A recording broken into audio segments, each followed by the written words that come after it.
Good morning, जय हिंद। आप देख रहे हैं न्यूज 19 और मैं हूं आपके साथ राजेंद्र राणा। जम्मू कश्मीर के विधानसभा चुनाव को लेकर पहले चरण की अधिसूचना जो थी वह भी जारी कर दी गई है, जिसके बाद तारीख जो थी वह तय है कि 18 सितंबर को मतदान होगा। और मतदान से ठीक पूर्व प्रत्येक राजनीतिक दल वे लगातार इस मंथन में जुटा है कि आखिर कौन सा ऐसा प्रत्याशी होगा जो उसकी जीत की इस नैया को उस दहलीज तक लेके जाएगा जो ख्वाब उस पॉलिटिकल पार्टी के शीर्ष नेतृत्व के द्वारा देखे जा रहे थे।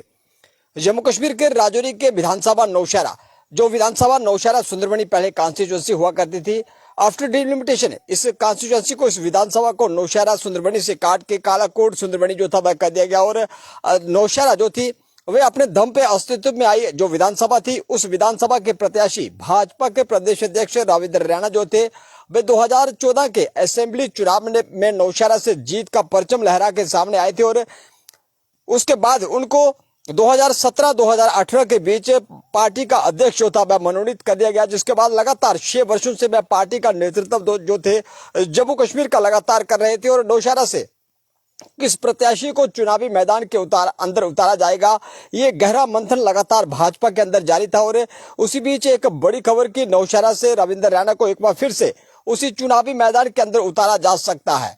भारतीय जनता पार्टी के शीर्ष नेतृत्व और भारतीय जनता पार्टी के जम्मू कश्मीर के असेंबली चुनाव के प्रभारी नेशनल जनरल सेक्रेटरी के पद पर रहे राम माधव की पुनः भाजपा के अंदर एंट्री, पुनः संगठन की उनको बड़ी जिम्मेदारी और जम्मू कश्मीर के विधानसभा चुनाव का प्रभारी नियुक्त किए जाने के बाद कल गहरा मंथन जो था पूरा दिन चलता रहा। पूरी की पूरी 90 सीट के ऊपर कौन से प्रत्याशी को किस क्षेत्र से इस चुनावी दंगल के अंदर, चुनावी समर के अंदर उतारा जाएगा, पूरा गहरा मंथन जो था वह किया गया। और सोर्सेज के हवाले से खबर की रविंद्र रैना को एक बार फिर से नौशहरा के विधानसभा क्षेत्र से इस चुनावी मैदान के अंदर उतारा जा सकता है।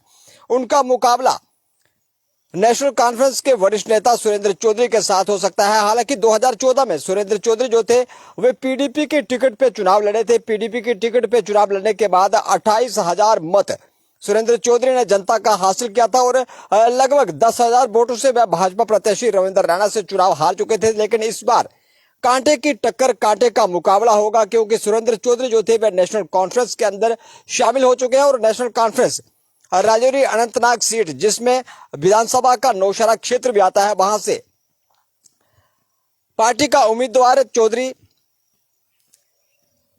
सुरेंद्र चौधरी की जो पार्टी का उम्मीदवार था लोकसभा क्षेत्र के अंदर, जो लोकसभा का प्रत्याशी था, वे चुनावी इस मैदान के अंदर लोकसभा की सीट जीतने के बाद सुरेंद्र चौधरी जो थे उनकी जमीनी सतह पे पकड़ जो थी वह मजबूत हुई थी, क्योंकि मियां अल्ताफ साहब जो थे वह लोकसभा का चुनाव जीत चुके थे। और नौशहरा उसी विधानसभा क्षेत्र का जो एरिया है वह उसी लोकसभा क्षेत्र के अंतर्गत आता है। और अब नेशनल कॉन्फ्रेंस और कांग्रेस जो थी वह मिलकर चुनाव लड़ेगी और मिलकर चुनाव लड़ने के बाद उनकी सीधी टक्कर भाजपा के प्रदेश अध्यक्ष रविंद्र रैना से होगी। अब देखते हैं कि जनता का मूड क्या है, जनता का मन क्या है, जनता का ऊंट किस ओर करवट लेता है। क्या 2014 की तर्ज पे रविंद्र रैना फिर से नौशहरा का जो विधानसभा का क्षेत्र था उसको फतेह कर पाएंगे, अथवा सुरेंद्र चौधरी का समर्थन दे रही कांग्रेस और नेशनल कॉन्फ्रेंस का साझा प्रत्याशी जो था इस विधानसभा के 2024 के चुनावों में वे भाजपा के प्रदेश अध्यक्ष रविंद्र रैना को यहां पे मात दे पाएगा। देखना दिलचस्प होगा और जनता निर्णय करेगी। जनता